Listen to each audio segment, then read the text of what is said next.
जयाचार्य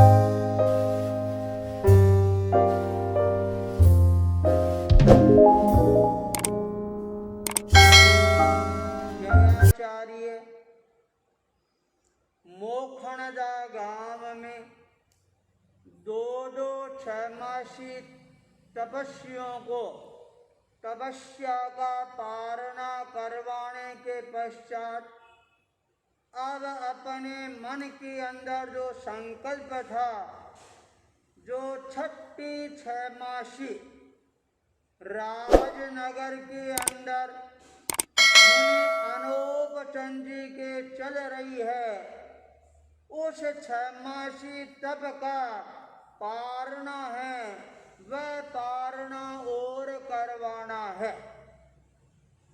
जयाचार्य मोखणदा से विहार करके राजनगर की तरफ पधारी हैं और इधर तपस्वी जिसने अपने मन के अंदर यह संकल्प कर रखा था, मैं पारणा करूंगा तो जयाचार्य के हाथ से ही करूंगा।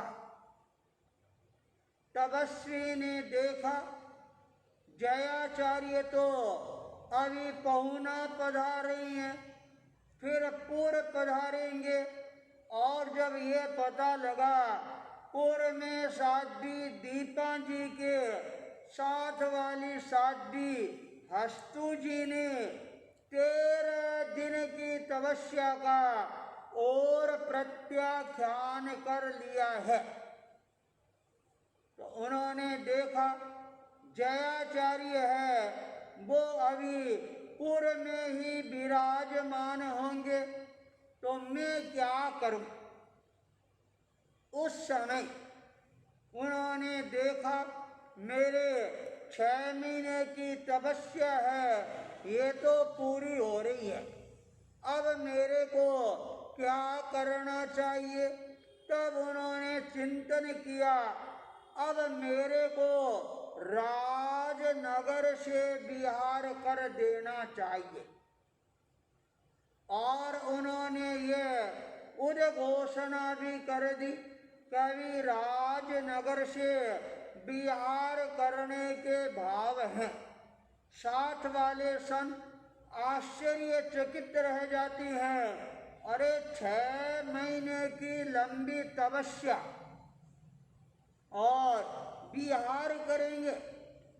राजनगर का श्रावक समाज है, वह भी आश्चर्यचकित रह जाता है, और देखते देखते श्रावक समाज है मुनि अनूप चंद जी के चरणों में पहुंचता है और निवेदन करता है, अरे तपस्वी राज, आप ये क्या करवा रहे हैं, और अब यहाँ से विहार करवाएंगे। अरे विहार करवाने के बाद इसी तपस्या की अवस्था में कैसे विहार होगा।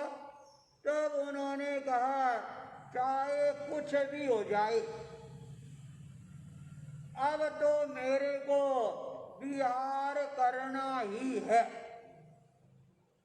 और अपने दृढ़ मनोबल संकल्प बल के साथ के अंदर राजनगर से विहार करके और वो अपनी जन्मभूमि नाथद्वारा में पधार जाती हैं।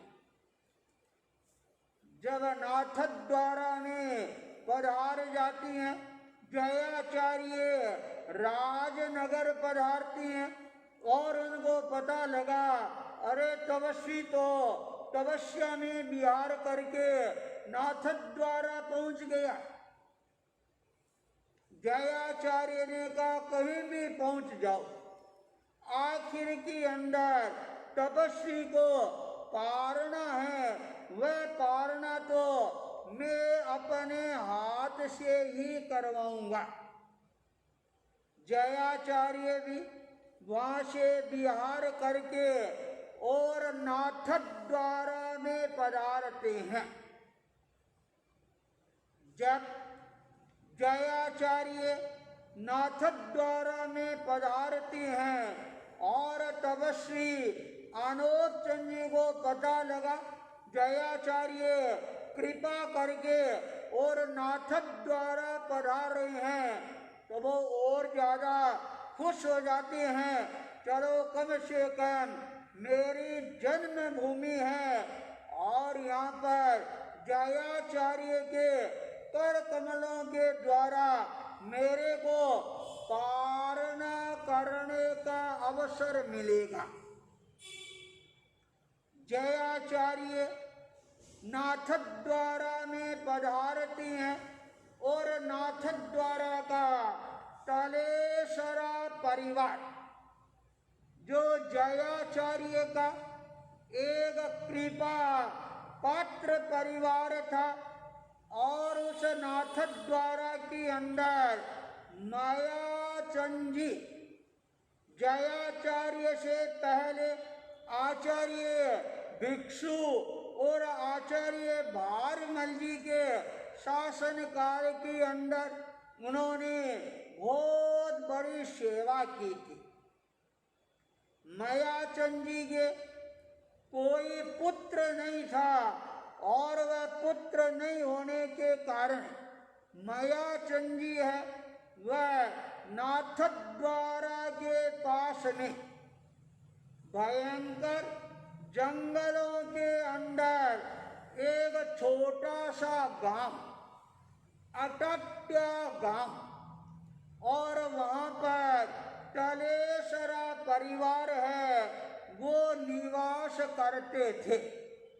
उस तलेसरा परिवार का एक बालक खोजमल तलेसरा और उसी खोजमल तलेसरा को उस जंगलों से और वो गोद लेकर और नाथ द्वारा आते हैं।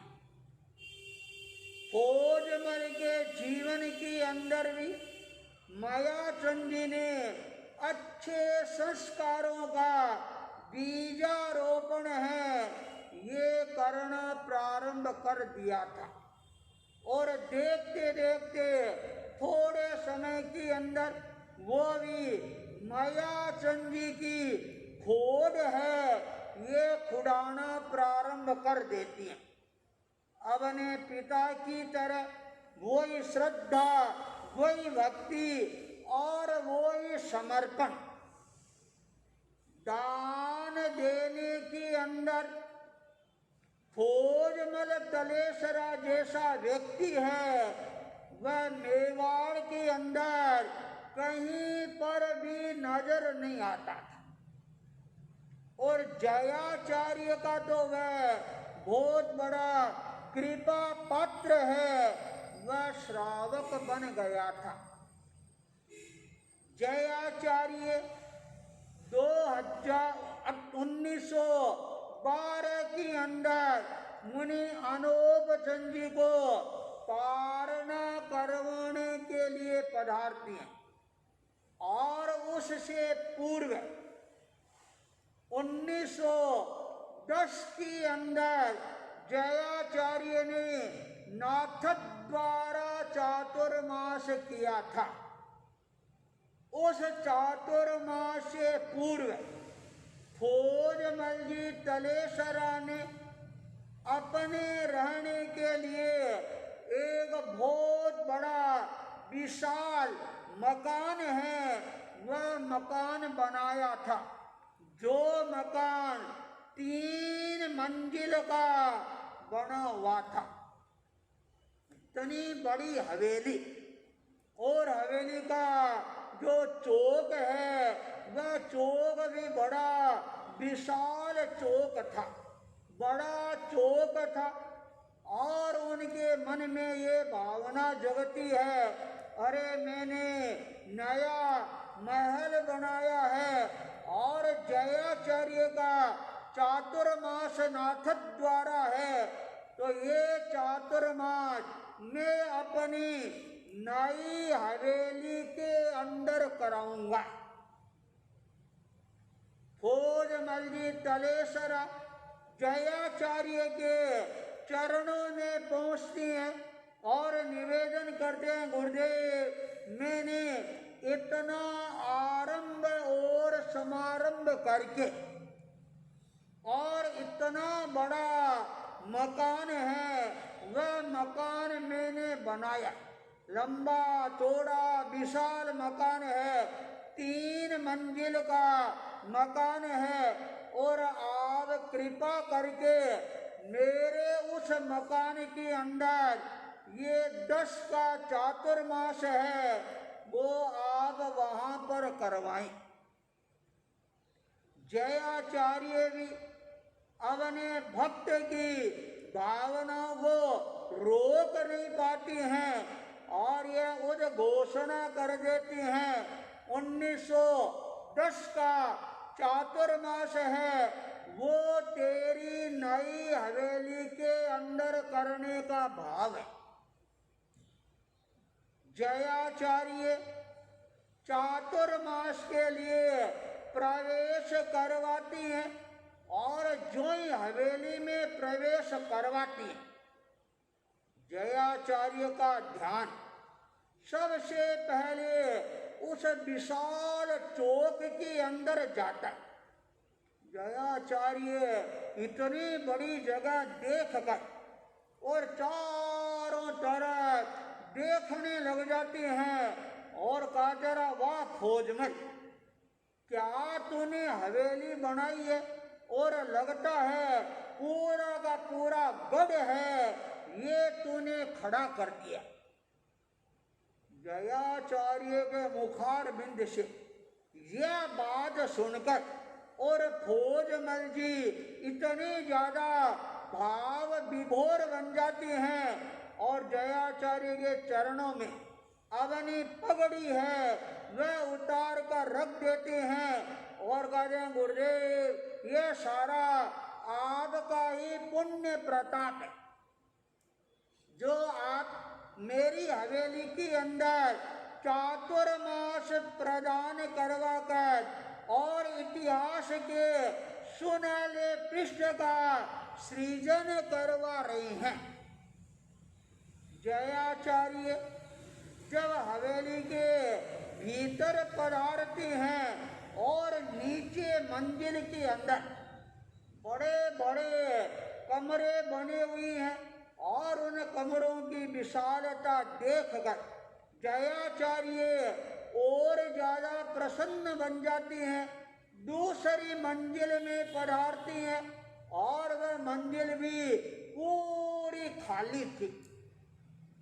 जयाचार्य उस मंजिल को देखती हैं, तीसरी मंजिल पर पधारती हैं और वहां पर खोजमल जी तलेसरा का पूरा परिवार है, वह परिवार निवास करता है।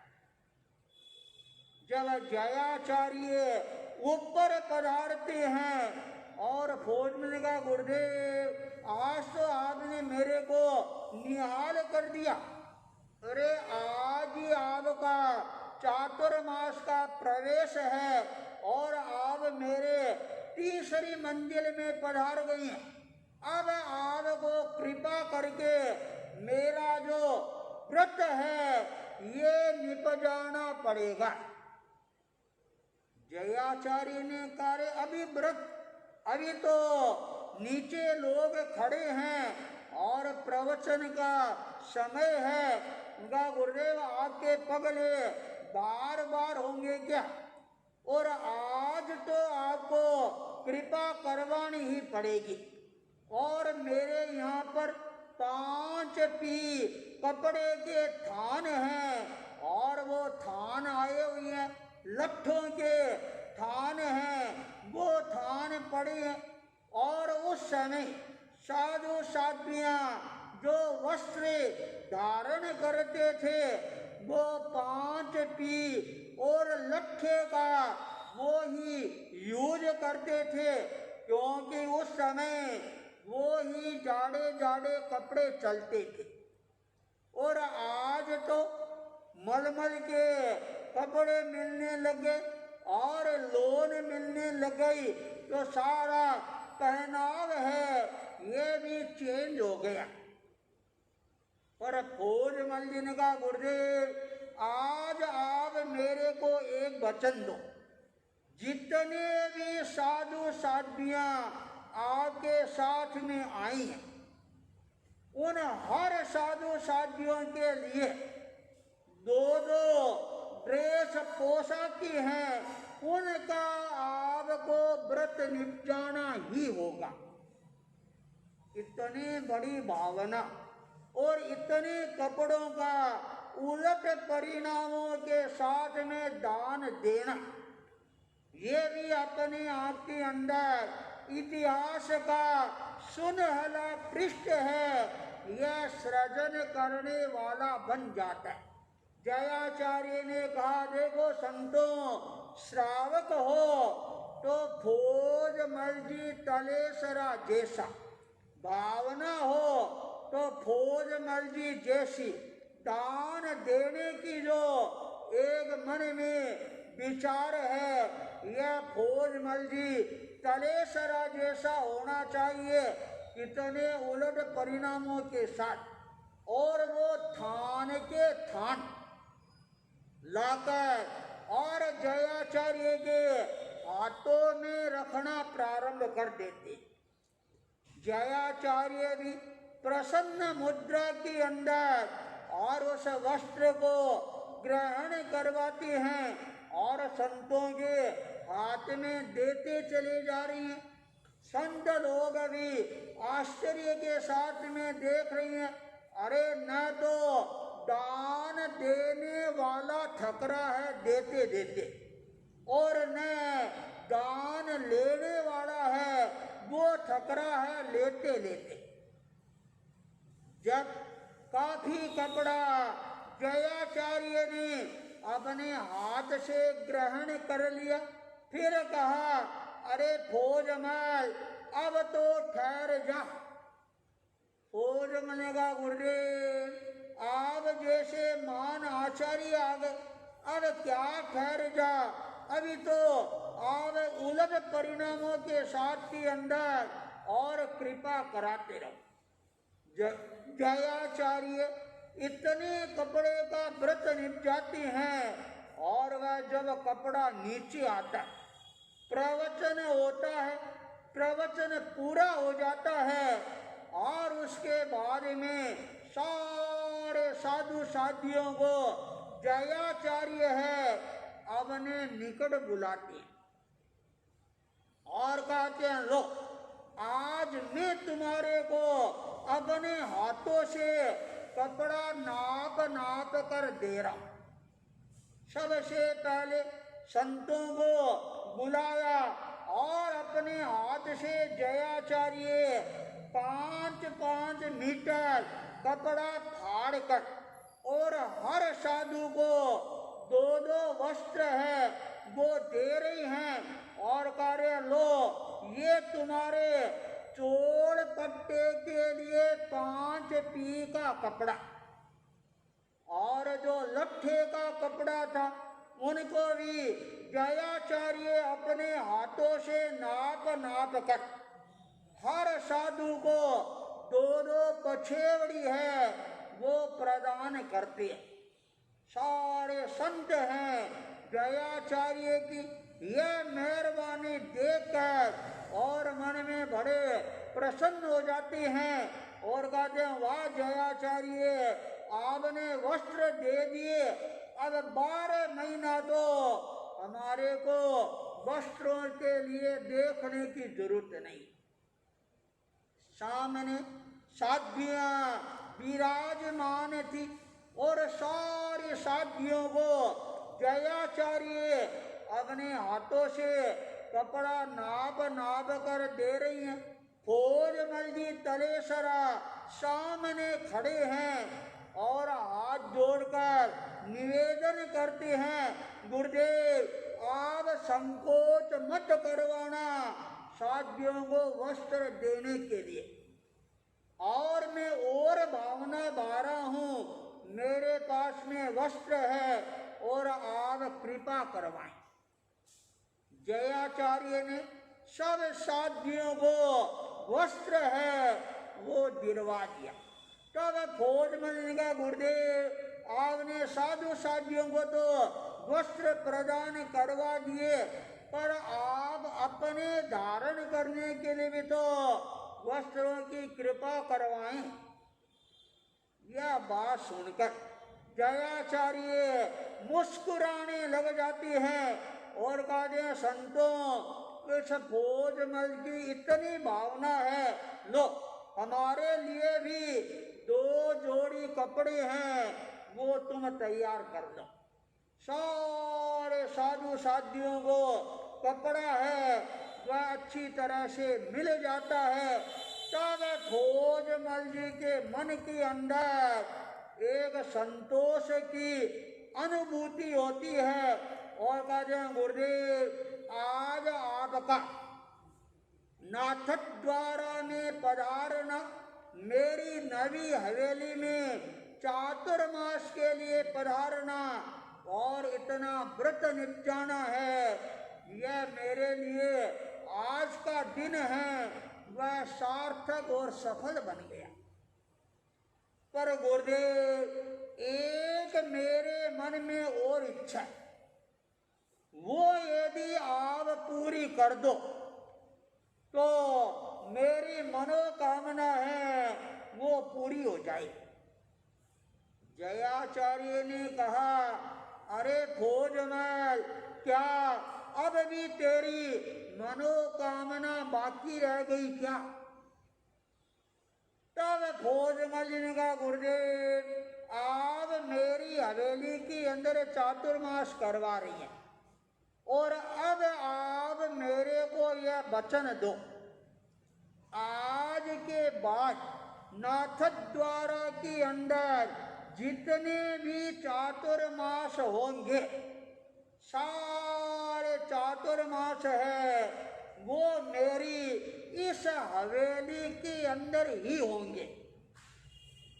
जयाचार्य यह बात सुनकर देखने लग जाती हैं और कहती है रे सर साधु साधियों के चातुर्मास कहाँ गुरुदेव, ये आपको मेहरबानी करनी ही पड़ेगी। भक्त की भावना यदि भगवान है ये साकार नहीं करेंगे तो कौन करेगा? जयाचार्य एक बार उस हवेली को और अपनी आंखों से सूक्ष्मता के साथ के अंदर देखती हैं और निरीक्षण करती हैं।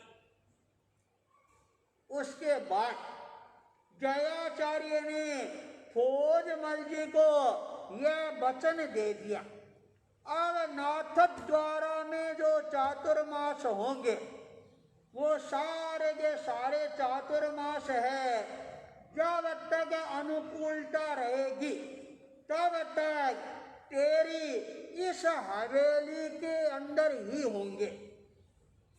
जयाचार्य का यह कृपा और वरदान सुनकर श्रावक भोजमल का कण कण है वह हर्षित हो जाता है।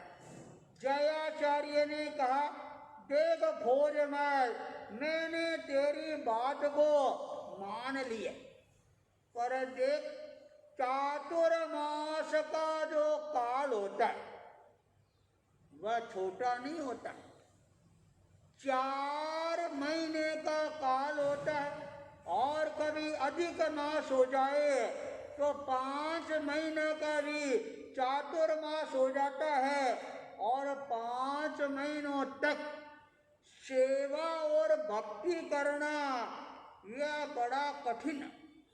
भोजमल ने कहा गुरुदेव ये आप क्या फरमा रही हैं?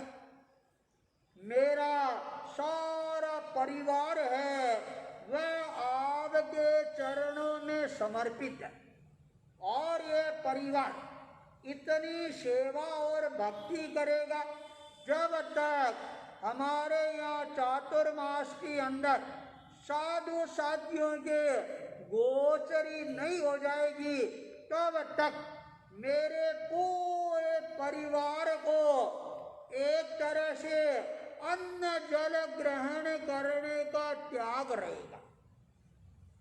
जयाचार्य यह बात सुनकर और ज्यादा प्रसन्न बन जाते हैं और जयाचार्य ने कहा, भोजमल मैं इस निर्णय के साथ के अंदर एक बात है वह और आज खुलासा कर देता हूँ। यदि नाथ द्वारा में संतों का चातुर्मास हो तो वह चातुर्मास, उस चातुर्मास काल के अंदर संत लोग हैं केवल नीचे का जो पोर्शन है इसके अंदर ही चातुर्मास करेंगे। ऊपर है वो साधु साध्वियां रहने संत हैं, वो रहने के लिए नहीं जाएंगे। और यदि साध्वियों का चातुर्मास हो तो वो साध्वियां नीचे का पोर्शन है वो भी काम ले सकती है, और जो दूसरी मंजिल है वहां पर भी काम ले सकती है। जयाचार्य की यह उद्घोषणा तलेसरा परिवार के लिए एक तरह से इतिहास का नया सुनहला पृष्ठ है। यह सृजन करने वाला बन जाता है। 1910 से लेकर और लगातार 81 वर्षों तक साधु साध्यों के चातुर्मास है भोजमल जी तलेसरा की हवेली के अंदर होते।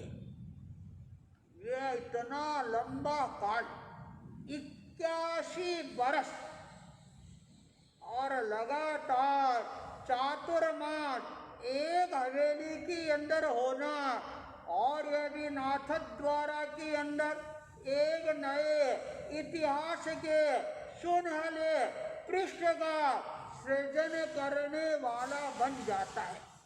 और जब जयाचार्य 12 के अंदर घोर तपस्वी मुनि अनोपचंद जी को 6 महीने की तपस्या का पारणा करवाने के लिए पधारते हैं, तो जयाचार्य की आंखों के सामने 2 बरस पहले का सारा चलचित्र है वह उभर कर सामने आ जाता। और जयाचार्य तब उस हवेली के अंदर प्रवेश करते हैं।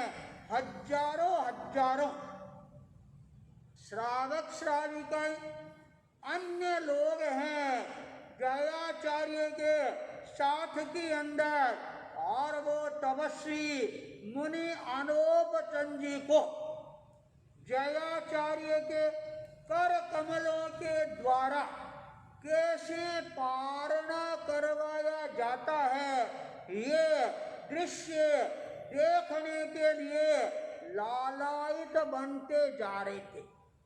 जयाचार्य भीतर पधारते हैं, और जो तपस्वी के साथ में संत थे 3 संत जयाचार्य के बिल्कुल निकट आकर और वंदना कर रहे हैं। तपस्वी है वो अपने स्थान से उठने के लिए तैयार होते हैं।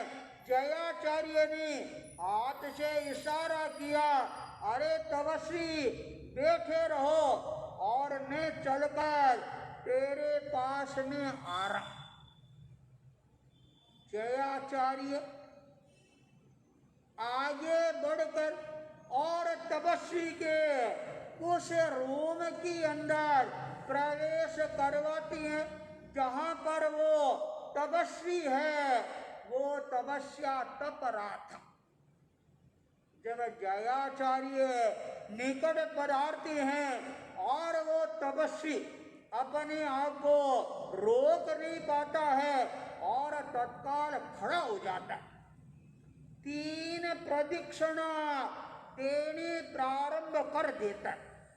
यह दृश्य देखकर जयाचार्य ही नहीं, सारे साधु साधियों, श्रावक श्राविकाएं, अन्य लोग हैं, वो भी आश्चर्यचकित रह जाते हैं।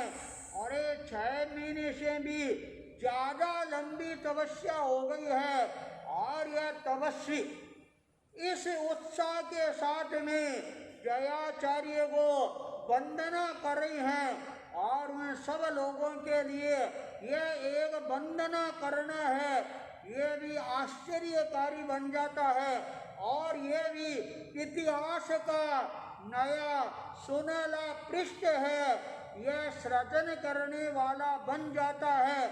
अब जयाचार्य उस तपस्वी को अपने हाथों से पार न करवा कर और किस तरह से सुनहले नए पृष्ठ का नाथद्वारा में फौजमल जी, मयाचंद जी तलेसरा की हवेली के अंदर अंकित करेंगे और वो दृश्य है किस तरह से सामने आएगा।